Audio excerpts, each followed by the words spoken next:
joining us for today's webinar, What Parents Can Do to Help Their Children with Anxiety and School Refusal. My name is Jolie Busby, and I'm the Education and Training Manager at ADAA. I'm very pleased to introduce our moderator for today, Dr. Lynn Sequelin. Dr. Sequelin is a psychologist at the Children's Center for OCD and Anxiety, and she has been specializing in treating anxiety disorders in children and adolescents for over 20 years. She has extensive experience working with children of all ages, beginning in the preschool years. She has a special interest in guiding parents and teens through the transition into young adulthood, of maintaining connection and closeness while encouraging and building autonomy and competence. Dr. Sequelin runs parent groups and gives public and professional presentations locally and nationally. Thank you so much, Dr. Sequelin, for moderating today. I'm going to turn the presentation over to you now. I feel very fortunate to welcome Dr. Eli Lebowitz. He has been a colleague for years, and I've attended many of his wonderful trainings. Dr. Lebowitz studies and treats childhood and adolescent anxiety at the Child Study Center at Yale. His research focuses on the development, neurobiology, and treatment of anxiety and related disorders, with a special emphasis on family dynamics and the role of parents in these problems. Dr. Lebowitz is the lead investigator on multiply funded research project and is the author of over 100 research papers, books, and chapters on childhood and adolescent anxiety. He is also the father of 3 great boys. Thank you. It's great to be here. Some days they're great boys. Some days they're adequate. Some days they're adequate boys. So I know, Dr. Lebowitz, we've both believe and have worked with parents for a long, long time about helping kids with anxiety, and we know how powerful they can be. But sometimes you have to know a bit about how anxiety works, because some things that are the most helpful are kind of counterintuitive or different than what parents might feel is needed in the moment. And I'm wondering if you could begin to speak to that. Yeah, I think that's really well put. It can be it can be confusing, and it can be counterintuitive, because I think if you were to just ask parents, right, like, what are you trying to do, right? Like, what's your goal here? What's your job here, right? Like, it comes down to some basic things, right? Like, you want to you want to nourish your child, you want to protect your child, right? You want to, like, educate your child, and those are some really core goals. And when you think about protecting a child, that means keeping bad things away from them. Mm-hmm. Exactly. When my well, he's 17 now, but when my one of my kids was like 3 years old, we were like on vacation in New Hampshire somewhere, and he was playing outside, and my wife looked outside and said, there's a big dog out there. And I looked outside. I said, no, there's not a big dog. There's a small bear. There's a small bear out there. The bear was not being aggressive, but I was thinking, okay, there's the small bear, and where's the mama bear who's going to be next and going to be mad at my kid for, like, messing with her cub? And so what do? You go over, right? Like, kind of walk over there, pick him up, take him away, because you want to keep them safe and you want to keep danger away from them, keep bad things away from them. And anxiety looks like a bad thing, right? It makes you uncomfortable, it makes you scared, it makes your belly ache, it makes them, it feels like this really bad thing. And so you want to keep that away from them too.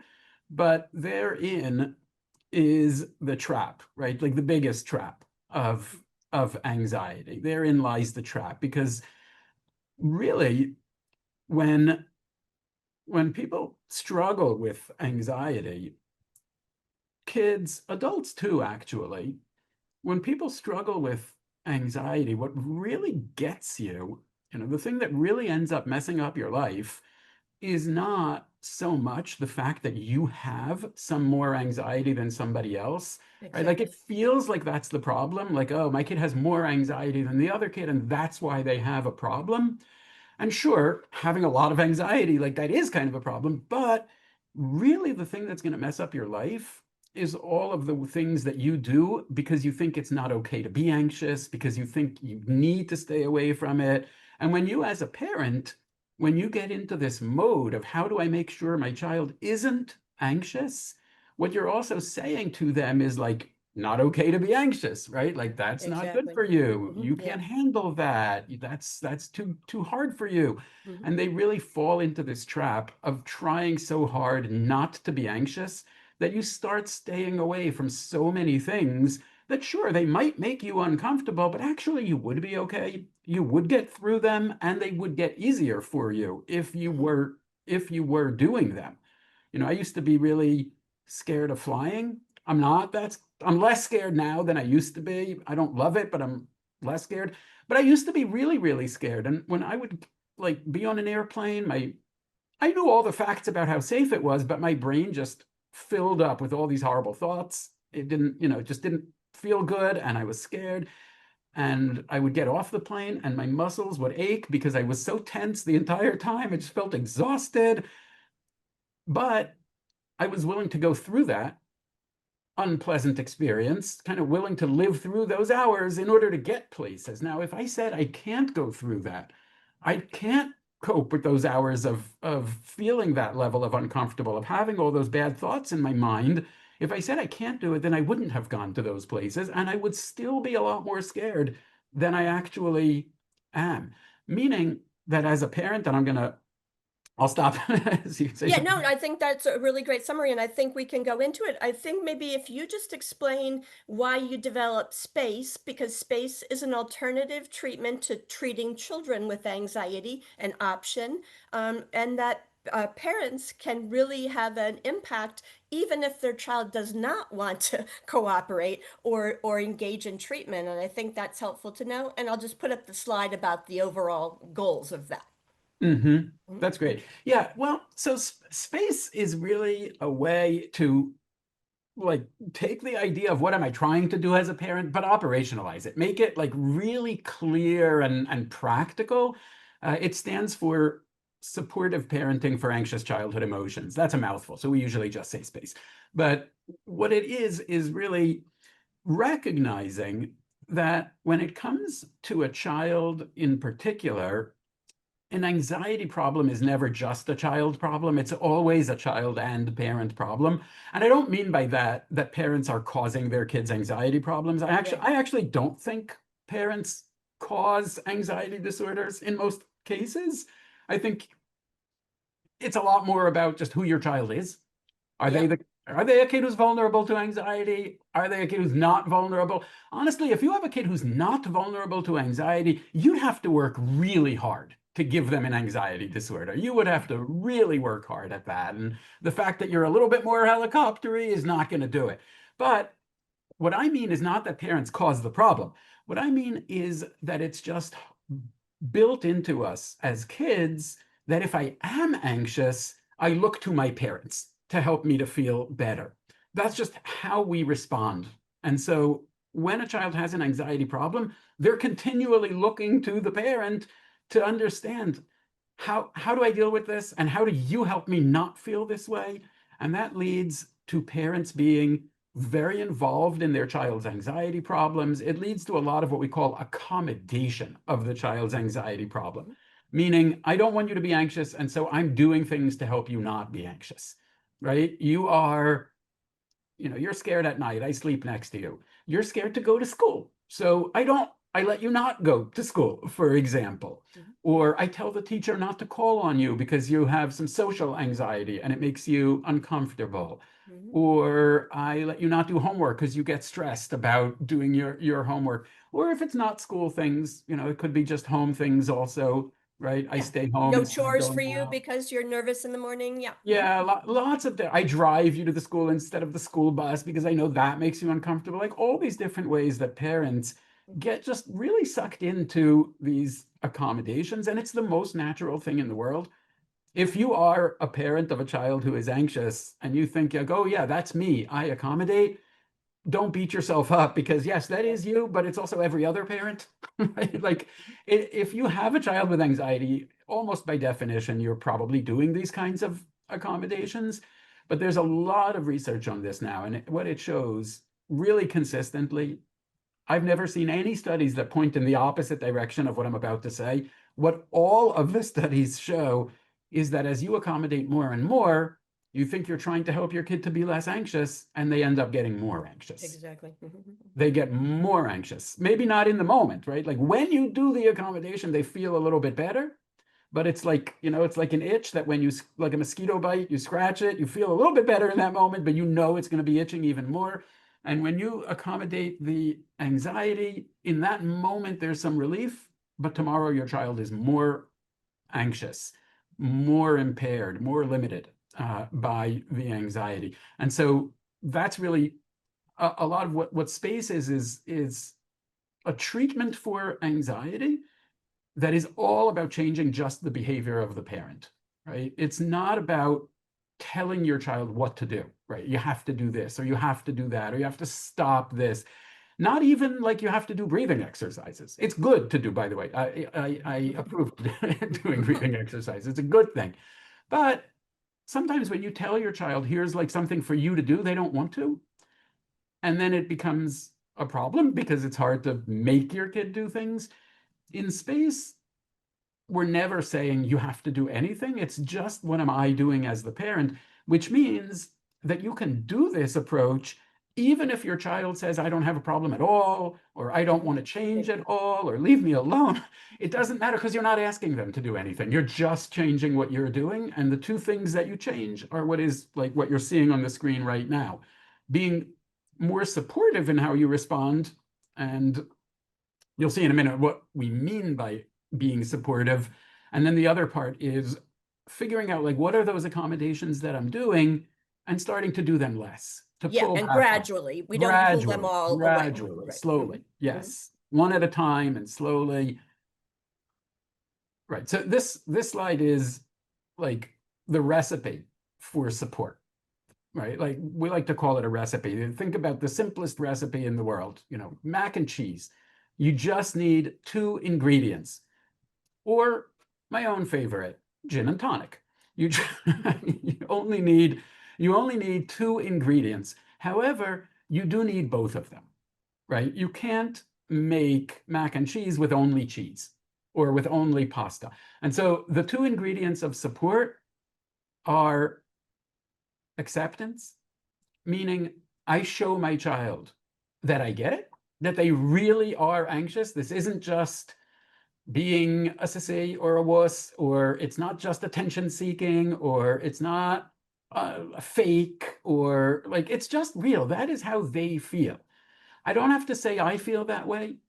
It's okay for your child to feel different from you. I'm just accepting that you feel that way, right? It can be as simple as just saying to your kid, I get it. You're anxious. I get it. This is hard for you, right? I get it. You're scared. Just saying it. The other ingredient, if that's the mac, then the cheese of the support is confidence. Showing your child, saying to your child explicitly, I think you can actually handle feeling this way. You can tolerate being anxious some of the time. That is such an important message, because so often, if you're an anxious child, what you grow up hearing is the opposite. My kid can't handle anxiety.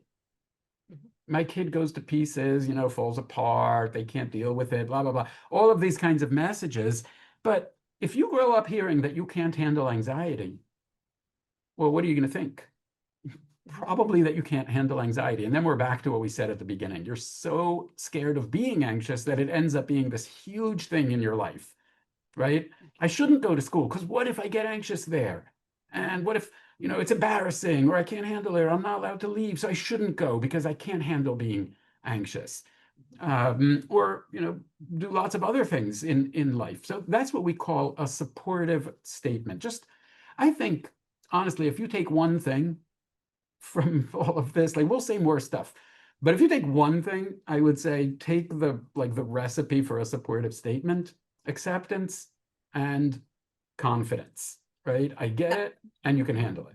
And I know you guys start treatment with that. And in my clinical practice, I start it and I really ask parents, it sounds so little, but it's big.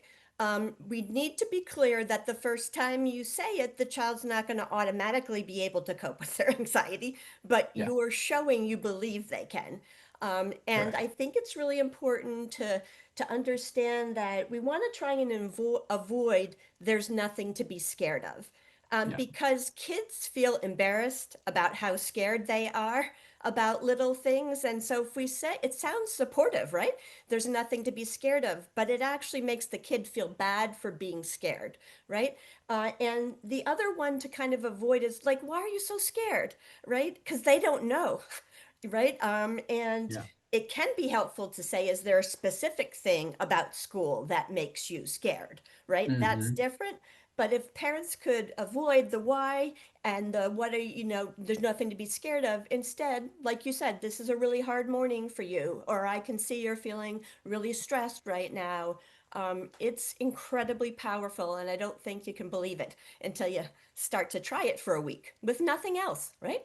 Yeah, Um, totally agree. I don't do anything until we've had a week or two of just using those supportive statements. You're absolutely right. It's not a magic spell. It's not an incantation, right? mhm, Like I say a supportive statement and suddenly you're not mhm, anxious. No, but it's starting to show your child like an image of themselves that is not the helpless, weak, vulnerable, misunderstood child. It's a child who is understood and also has parents who believe that they can cope. And I totally agree. A lot of those things that come the most naturally are not actually that accepting, right? Like your mhm, kid says, "I'm scared. It's scary," and you say, "No, it's not." mhm.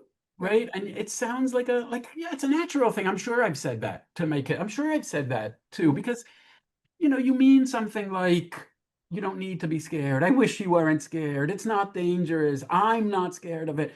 But what your child is hearing is, no, what you feel is wrong, or you don't really feel it, or I don't believe you, or something like that.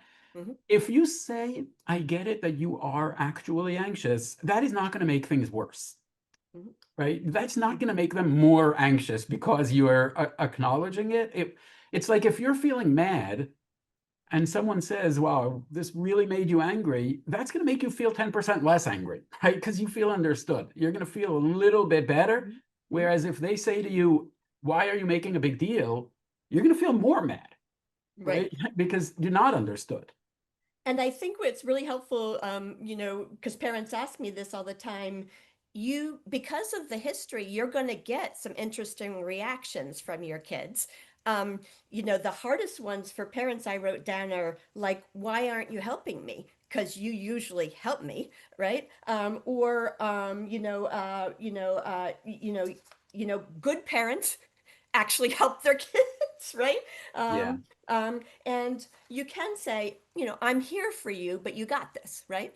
And I think it's really hard not to get sucked into that, as well as to just, reiterate your availability and the belief, even if they throw things at you, like, why aren't you helping me? Or you usually help me, because that's true. Yeah.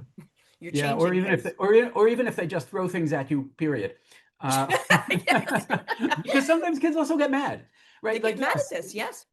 when you start reducing those accommodations, sometimes it'll be like, you don't care, you don't love me, and those are really hard things to say. But I promise you Mhm, that your child will not grow up feeling less loved because you're choosing to help them in a different way rather than in the way that feels most comfortable to them right now. I promise that it will not cause your child to grow up. They're not going to look back on their childhood and say like, "Oh, my parents didn't love me because they didn't accommodate me in that mhm, moment." So it is safe. It is mhm. safe to do it, but they might get upset right now. They Yes, might get mad. angry. And you know what? That's natural. I don't think you should get mad at them in response because they have every reason to expect you to continue accommodating the way you did Mhm, yesterday. And because that does feel comfortable. And I think it's important to remember that, everybody, I'm sure everybody on this call knows like the phrase fight or flight, right? Everybody's heard that, fight or flight. mhm, But sometimes people forget that half of that is fight. mhm. Right. And that means that when you're anxious, sometimes your reaction is going to come out in anger. Mhm, It's not just going to come out in fear. sometimes it's also going to come out in fight mode.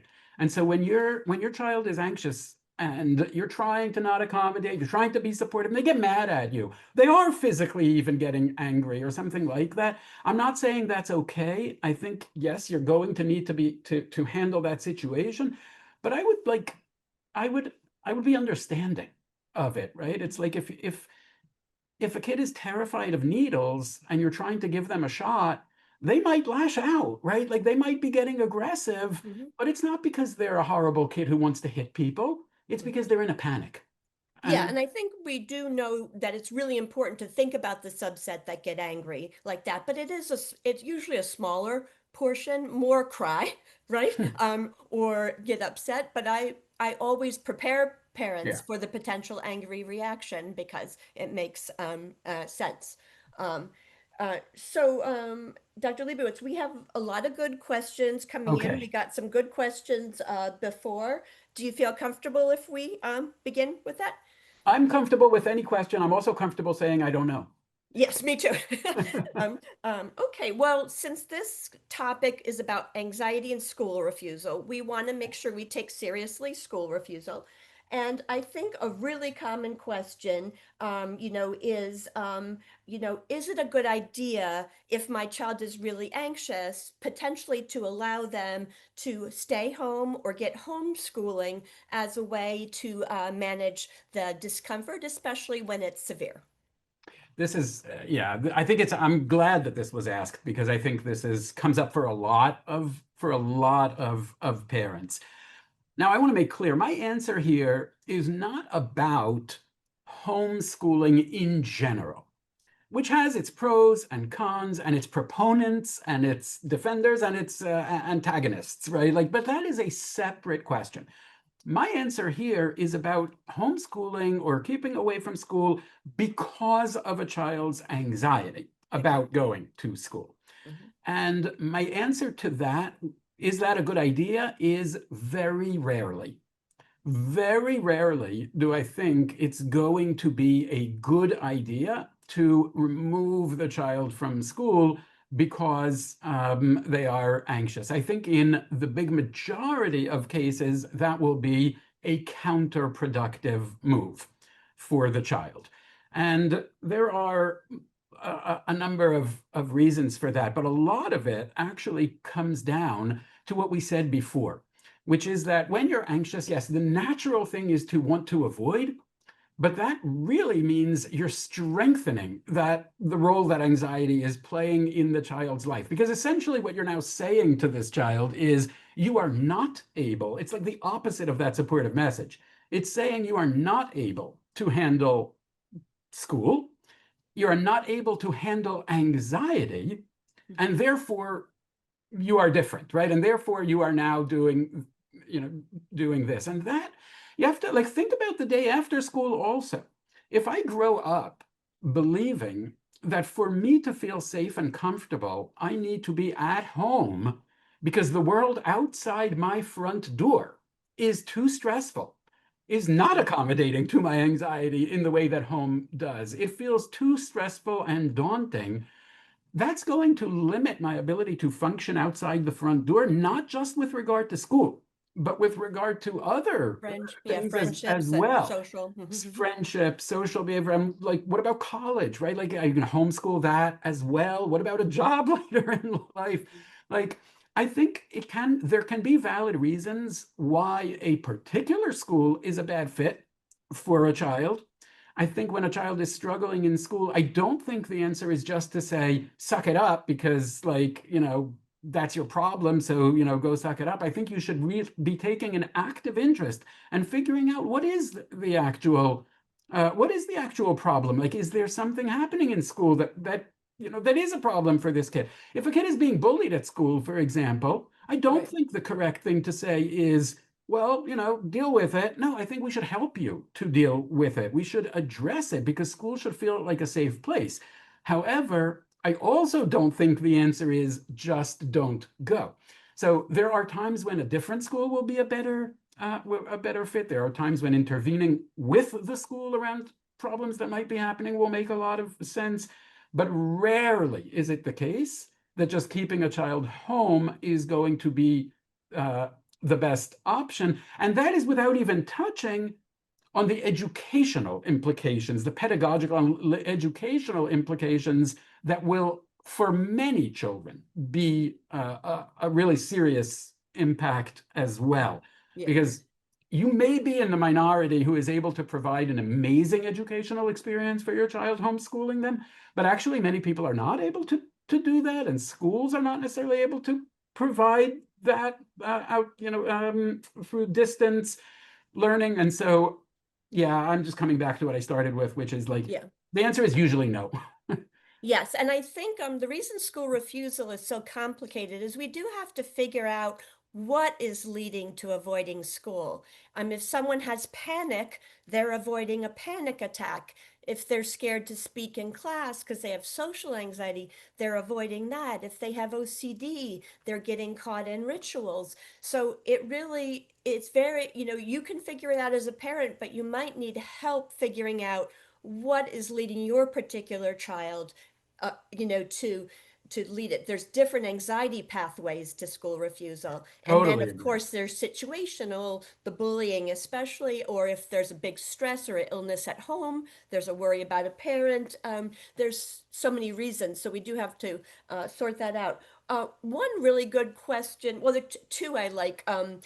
Here. One is, what strategies can you share with parents when the child is actually afraid of the symptoms of anxiety, which is very true, such as afraid of blushing or of shaking or of stuttering in front of others? And that is very true. If you ask your child what you're anxious about and they say, I don't know, I'm just anxious, they may be 100% correct, because, right, that's a Yeah. subset.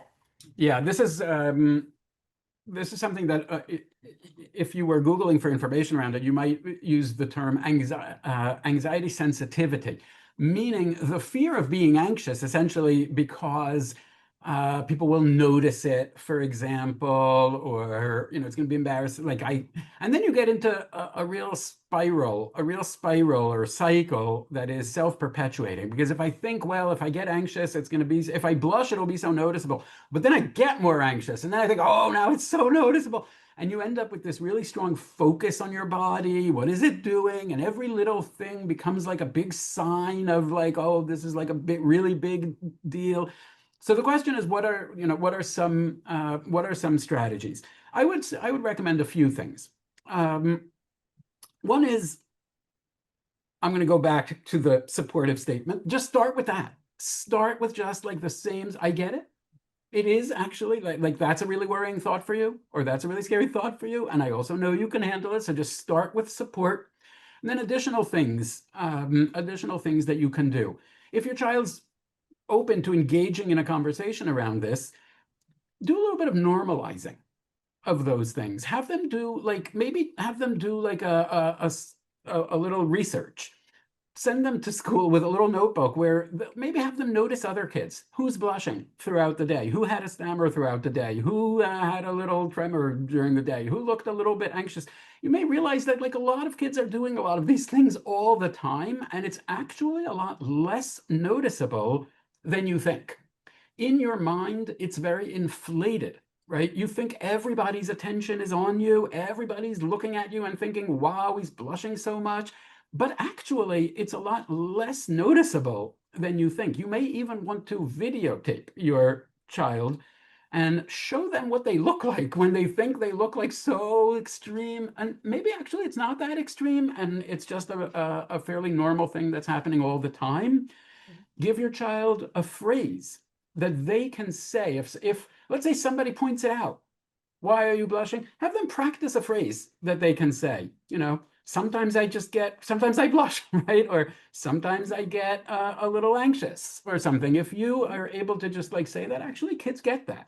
It's a much smaller deal than you think. That is a big concern. The other, right, is what you talked about in the beginning is I can't tolerate the discomfort of shaking, right? Or it means something bad, right? And we'll talk about the best treatment for anxiety is facing fears step by step.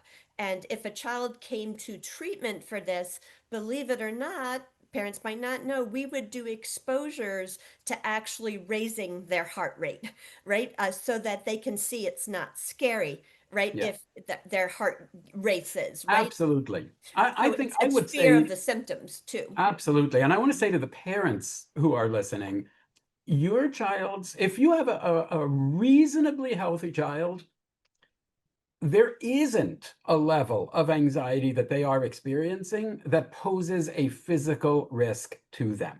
Right. Even a full-blown panic attack is actually completely safe. Ask As you yourself pointed out, this. yeah. Ask yourself a simple question. Can my child run a quick sprint without my worrying about their physical safety and health? If the answer to that is yes, my child can run a quick sprint and they'll be fine, then they can safely have a panic attack without any risk to their health. Because actually your body is not working any harder in a panic attack or in anxiety than it is when they're running a quick sprint, right? Their heart rate is going to go up, they will get red in the face, their breathing will get faster.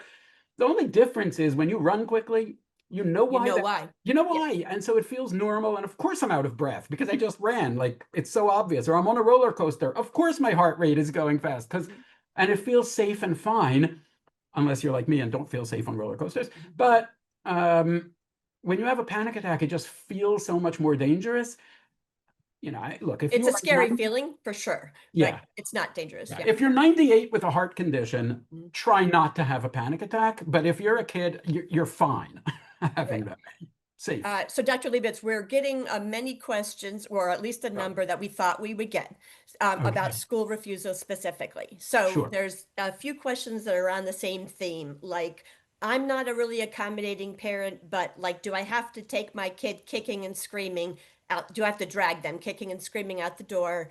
What if they don't get out of the car or get into the car? What can I do as a parent? And I think you should bring up your a YouTube video because you go into a lot of details about this, but Yeah. we have a lot of number of questions on that Yeah. front. Well, it is September, and Right. there's like that's a big month for school and for school refusal. So let's talk a little bit about the school refusal. And I want to say one thing really. I would say one thing really clearly.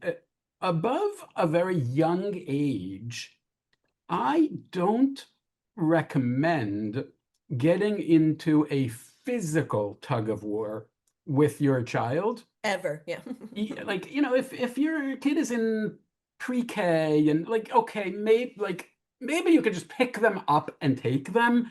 And I get it that might actually make sense, but that feels like a grown-up and a small child, and the grown-up is simply doing it.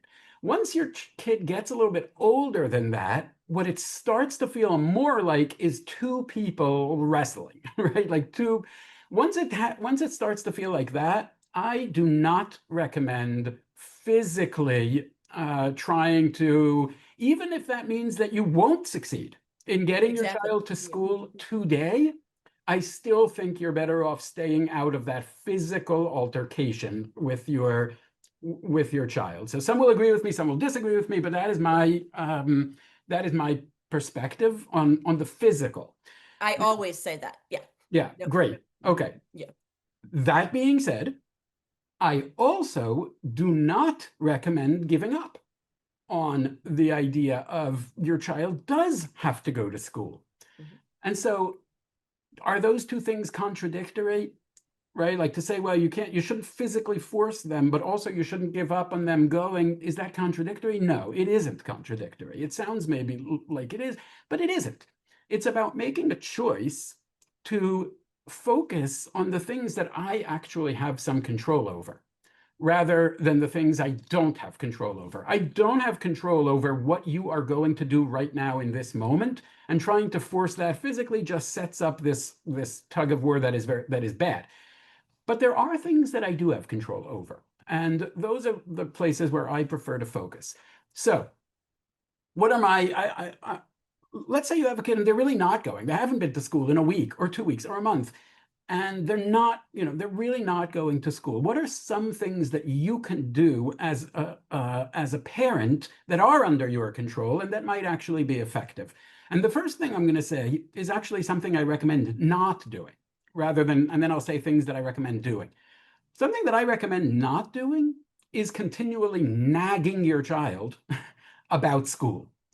I think you probably shouldn't mention going to school more than like once a day or once or twice a day. If you're like continually saying it, what you're really saying to your kid is, I want you to go and I'm helpless. Because if you keep saying something and it's not happening, you just look helpless, right? It's like, it's like, well, it's like anything, right? Like if you keep just talking and talking and talking, but you're not doing anything, you just seem very helpless. And that just, it makes you seem like this annoying mosquito that's buzzing around being annoying rather than like an effective parent. So I would say like cut down on the nagging. Number two goes to what you already said, Lynn, which is do some figuring out of like, what is the child reacting to? Is there something in the school, the things you talked about? Is it like a social anxiety? Maybe they have OCD and school just feels really germy and icky to them, and that's why they're scared to go. Maybe it's more about being near you and they're, scared from that. Maybe it's that they want uninterrupted time on the phone and they can't have that in school, and that's why they don't want to go. Like there could be, maybe they're too tired because they're not sleeping at night and you have to make some changes around the routines so that they're not as fatigued in the morning. So do a little bit of thinking about what might be driving this. But then I recommend instituting some rules, if you will, that that I think will help to start creating some change here without the physical altercation. One rule that I recommend to parents is if your child is not in school, then they shouldn't have access to things at home that they wouldn't have access to in school. So what does that mean? I think at least during school hours, they should be totally off screens. Just take the phone with you when you go to work, or the tablet, or turn off the internet, or like turn off the television or the Xbox or or those things. Even other things that they enjoy doing. If they're sitting around doing board games or puzzles, don't do that. Make it a really boring day. Boredom is your friend here, not your enemy. Absolutely. Boredom should be your friend. Don't go to work and leave them a credit card to order takeout because they're going to get hungry during the school day. Try to leave a sandwich for them to eat. I'm not saying starve your child. I'm saying don't make it like a better experience than going to school.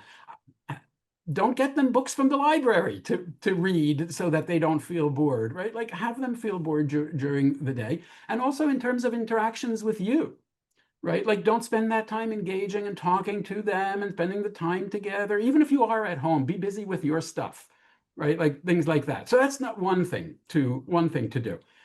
I recommend that parents figure out what, depending on how severe the situation is, what is the next step toward getting back to school? For some children, it really is just going to school. But if your child hasn't, gotten out of bed before 1 p.m. in the past month, then maybe a first step for them is just getting up and getting dressed in the morning without even going to school. Maybe that's a first step. Getting downstairs and into the car, something like that. Figure out like one step forward and let them know this is what we expect for this week. We just expect that one step. But I would also say to parents, if that isn't happening, like if today is Monday and what we expect is that you get up and, get dressed and go sit in the car for 5 minutes, if that didn't happen today on Monday, my advice to parents is to keep all of those screens off for the entire 24 hours, until the next day, and try again tomorrow. And maybe it happens tomorrow. Didn't happen tomorrow, keep them off and try again. And maybe you'll see that it happens on the third day or the fourth. Yeah, they get the reward once they've completed the task or a day at school. Exactly. Yeah. Another thing, by the way, I think is really important is have school involved throughout the day. Have the teachers reach out to the child, have them call or come, or have other kids come. Because when you stop going to school, you soon start to feel less like a student. It's like not your identity anymore. And that makes you feel different and like, you're sick, because every child knows that if you're a healthy kid, you go to school. And if you're not a healthy kid, if you're sick, you stay home. And so not going makes you feel like you're sick. Have school reach out and be part of the child's life throughout the day so that we're keeping their identity of a student intact.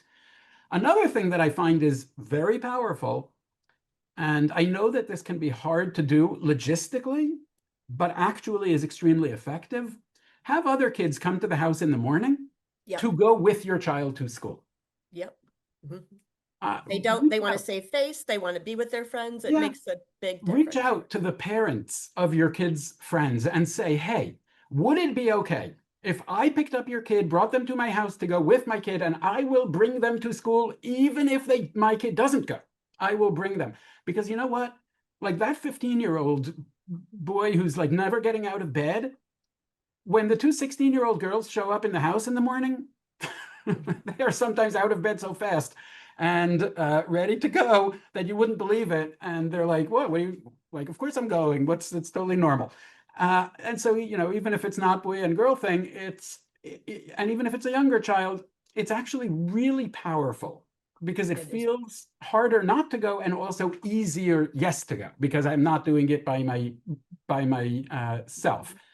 Have other people. I know I'm going fast, and you mentioned there's a YouTube video that I recorded, which you can find on YouTube by searching for Entrenched School Refusal and also my name. Maybe we can share a link to it. Yeah, we have. It will lay all of what I'm saying out in a slower tone of slower pace, so you'll be able to remember it. But another thing that I think that is really helpful is have other people in your child's life reach out to them and tell them, I'm really worried. I'm really concerned. An uncle, a neighbor, a friend of the family. When that happens, it sends a strong message to your child that this is like a serious problem. Because your uncle, they don't reach out and say, I'm really worried because you didn't do your homework today, or I'm really worried because you didn't brush your teeth today. Or they don't do that. That's your parents' job. If they are reaching out and they're saying, hey, you have like 4 people called me in the past week or came by to the house to talk to me, and they're saying, hey, I love you. I think you're an awesome kid. I'm really worried about you because I know you haven't been in school in 2 weeks. That sends a signal. This is different. This isn't just like another thing that my parents aren't pleased about. It's like the world is stepping in and saying, whoa, there's a real problem here. And it kind of wakes me up to the fact that this is like a real thing.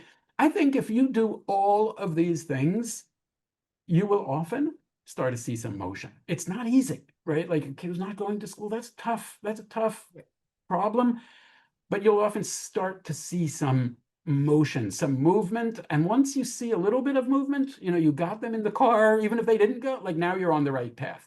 And then it's just like, okay, what's the next step? And what's the next step? And pretty soon they're back in school. Yeah, I'm aware of the time, but these are really good. And Dr. Lebowitz has a great, a YouTube video about this, very helpful. I think the 2 other things I would just say is your child should be doing homework every day as best they can. They don't get off of homework, as an incentive, but also they get less behind, right? Because that is a big worry about kids too, when they start to miss school. That's very real. There is one that's somewhat similar to this. I guess we would say that one of the goals early on might be driving over to the school in the car, but they don't get out. Right? But that's a reward for they got in the car and got to school. And, I think we tell parents, sit quietly with your magazine, your phone, while they tantrum in the back seat, right? And don't engage, don't go home. You say, we'll go home when it's calmer. But there's a lot of questions about tantruming in the car and having a fit and, what do you do there? And it's just really not to engage and just wait for them to settle, right? Absolutely. And don't engage with a child who's having a temper tantrum. Even if you think you're trying to calm them down, you're probably doing the opposite. Disengaging is your most powerful.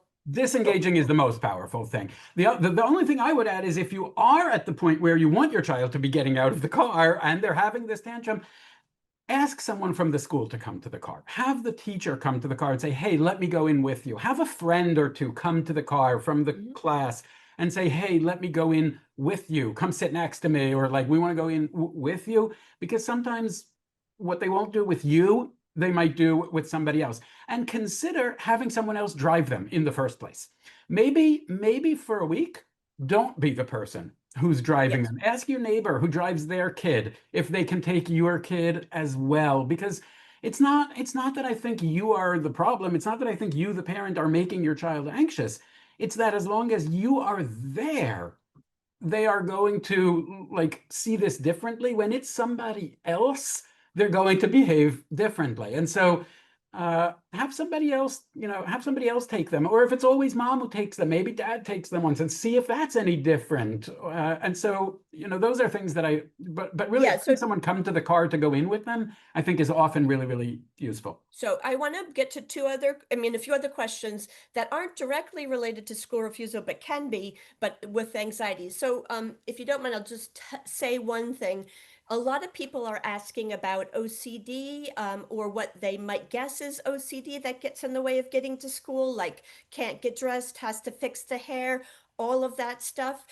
That is most likely OCD, but you could look into it, and we really need to help a child manage the OCD to help them get in. People are asking where you find a specialty therapist. ADAA.org has a find a therapist function on the website.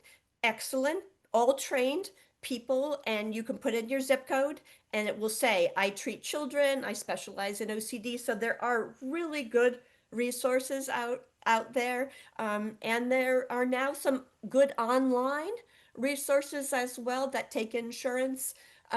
So it is out there, and you might need help, again, if it's more OCD. The other question that's coming up a few times are about a child who feels nauseous right in the morning and then doesn't want to go to school because of the nauseous feeling. And certainly in my practice, I run into this all the time. And I try to say to the child, teen, or parents, your child is solving this by waiting until they're not nauseous to go to school.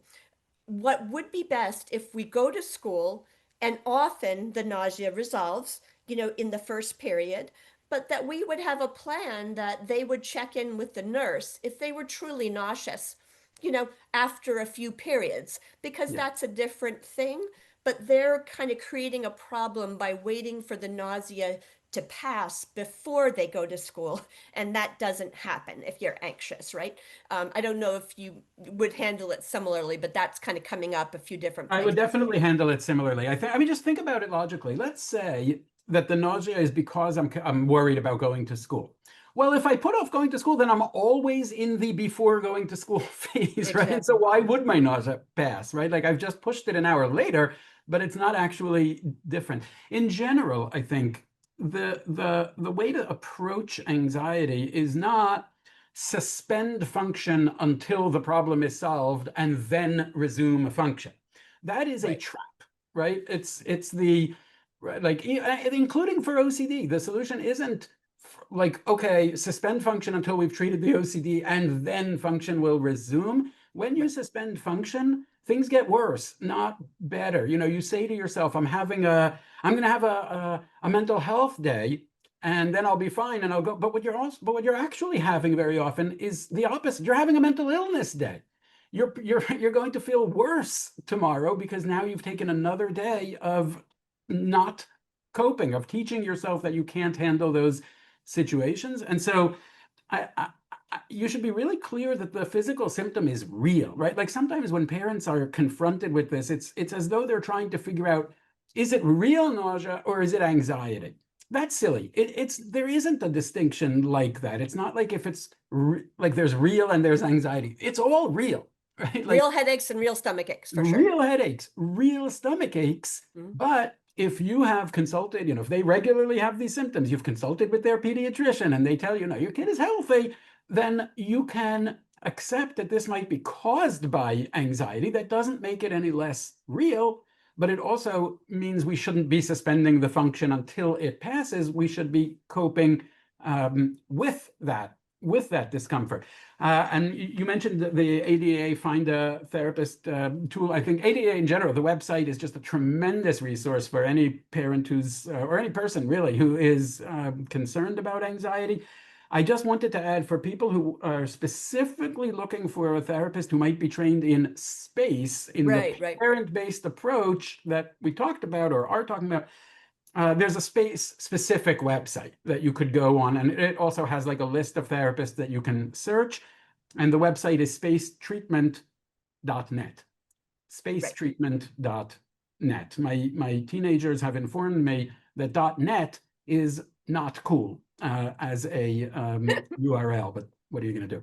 But for all the people who are asking about very severe situations, and there's a lot of emails about very severe situations, school refusal is one of the hardest things for, parents to deal with. There is support, but if it's very severe, you probably need assistance for someone to guide you. There's questions about aggression, there's questions about self-harm. If it gets to that level, you need support, but space can also help you if your child absolutely refuses to participate in treatment. But we find with appropriate understanding, most kids want to feel better, and they often will engage if they're treated respectfully, right? Like you said, and understood rather than punished. So just know that there is hope out there for Dr. Lebowitz and I treat people who've been out of school for months and months. It's not a good situation. So if your child is early to school refusal, every day out makes it harder. So if you can work to get something moving sooner rather than later, even if it's small steps, do the small steps sooner because it starts the process in the right direction rather than Absolutely. the wrong direction. We're getting, I know, only a few minutes remaining. People are asking a bit about how it's different with autistic children versus, other children with anxiety. Um, um, um, uh, Counselors many of the things we're saying are exactly what we would advise counselors to be Yeah. doing in terms of coaching their children. And counselors have been amazing at schools, so helpful most of the time, except sometimes they allow the avoidance, right, of coming to the nurse rather than going to the class, right, or leaving class repeatedly. So we really want to give the same message as anxiety is uncomfortable, but not dangerous, and it will pass. So many of the suggestions we're giving here is the exact same things we'd coach counselors to talk to kids about right in the moment when they're dealing with Absolutely. it. I think I would want school, whether it's a teacher, whether it's a counselor, school psychologist, I would want them to be promoting the same attitude toward anxiety that we're talking about from parents, right? Like something, yes, to accept, also to believe that a child can handle. Sometimes you do see 504 plans or IEPs that are centered more on the how do we help this child not feel For anxious, sure. and have kind of given up on the idea that the child can tolerate a certain amount of anxiety. So I would encourage teachers, make it part of the conversation in class, right? Like have conversations about the fact that we do feel anxious some of the time. Or if you're a school, think about, what is the child, what's your portrait of a graduate, right? What does the graduate look like? Does it look like, the same way you'd want them to have learned ethics or some values or be a good citizen and be well educated and know things? I think also we would want them to be somebody who believes that has some resilience, right? Has some capacity for coping. And so that really runs as a thread through the kinds of messages that you're giving in the classroom, in assemblies, et cetera. Yeah, and another one that is coming up and comes up in my practice all the time is asking about confidence. And I think parents and kids are waiting for confidence first, and then I do things. And confidence comes from feeling competent, Yeah. showing myself I can do something. So when I'm talking, I always flip the script. If your child starts to feel competent at going to school or competent at giving a speech, their confidence will follow. Confidence doesn't come first. But that's coming up a lot here. Like, Yeah. how do you increase confidence? Though they're asking about other activities, which is really important for school refusal kids, right? That they have art or sports or other places outside of school where they feel good and, talented and competent. Absolutely. And those, I think that's actually a good, it's kind of an important point. I don't think you should be punishing a child for school refusal by removing them from the other domains of functioning that are intact in their life. So it might feel counterintuitive, but if they're part of a soccer team, for example, or they do, whatever, baseball, like let them keep doing that because we want them to feel like a healthy, competent child, not like more and more of the isolated, sick child. At the same time, also, think about it a little bit like food in the sense of, like there's core things that you need, and then there's like extras that are fine if you have them. And that's true with a child's functioning also. Like focus most of your energy on the things that are most important. And so, yeah, don't remove them from the baseball, but also it's not necessary that every child do 3 extracurriculars or be super athletic or be the leader of a club. It's not impairment to have some friends, to go to school, have some friends, and not be in 4 other clubs. So, kind of like you would with food, think about what's most important and what are the extras. And when it comes to extras, I think like be guided a little bit more by your child for what's a fit for them, as opposed to deciding in advance what you think every child needs to be doing. Right. Yeah, and I think all of us know we want to have the discussion about expectations when we're not in the school refusal moment in the morning. Like you said about not nagging about school, I think it really helps to say, I'm fully expecting you to go to school tomorrow. That's your job. Or we're going to do this task about going to the school door. And then you don't remind them, right? You don't remind them again and again, right? Because you've said it when they're calmer. Yeah. You just do it. Um, um, Yeah. yeah. So Jolie has not come on. I'm looking. We I only have have not. 2 I was minutes. just the faceless voice is saying we've got time maybe for one last question. Let me just see. I think maybe Ellie could just speak a bit to the fact is that parents go through PTSD about these experiences, and kids have had not the disorder PTSD, but it can be traumatic, and everyone needs some recovery time. Would you say, Yeah. Dr. Leibowitz, from? Yeah, it can be exhausting. I think, sometimes it's like you work harder at your kids' school years than you did at your own school years, and it can be quite exhausting. So yes, give yourself a little bit of a break sometimes also. Don't expect like, perfection all the time. I think a lot of the same messages that you would want your child to be hearing, like these supportive messages, maybe say them to yourself a little bit as well. You were talking about like the building confidence. I do think sometimes kids really do benefit from getting a little bit of skill building, like, help your kid figure out how do you break things down, right? Like sometimes kids are overwhelmed about school because everything seems like a really big thing. How do you break things down? How do you take one step toward an assignment, for example, rather than trying to think about the whole assignment? How do you tolerate some uncertainty about, outcomes? Remind your kid that it's not all about grades, right? It's not only, right, like the A's and the A pluses and the grades. It's also about going to school to grow up and to develop. And that's happening even if you're not getting the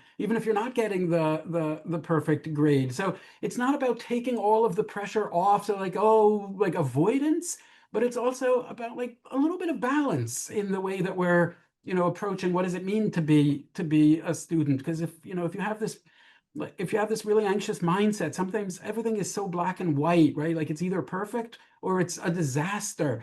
And sometimes what you can do is like show them on yourself, right? That you accept even on your own things, that like it's okay for sometimes things to be okay, right? Like I made dinner and it like came out fine. I thought it was going to be amazing, but you know what? It's fine. Or I had a day. Share your own experiences, right? Like I went to work today and I kind of messed up, right? Like I kind of messed up and it was embarrassing. And okay, I guess I got a little bit awkward about it. But tomorrow I'm going to go back to work and it's going to be, it's going to be okay. And so there's a lot that we can model even on How to ourselves, live. how we're talking about these, on how we're talking about these things. So I know I'm like taking us beyond the time, so I'll stop. We could have gone on for another hour, which means that we had some amazing questions and knew kind of in advance we might not have time for everyone. And so for those questions we didn't get to,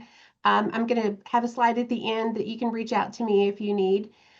Thank you so much, Dr. Lebowitz. Your expertise is just so valuable to everyone that was here. And thank you, Dr. Siegelin, for moderating today. Excellent job.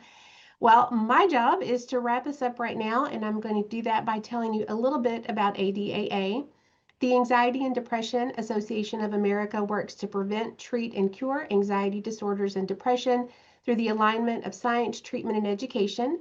We invite you to explore our website at adaa.org, where you can find resources such as the Find Your Therapist directory, which I did send a link out to everyone, free evidence-based webinars, blogs, and videos like today's event, free online peer-to-peer communities, our self-help books and publications like our Patient Guide to Mood and Anxiety Disorders. And if you haven't already, we ask that you consider subscribing to our free monthly newsletter, Triumph.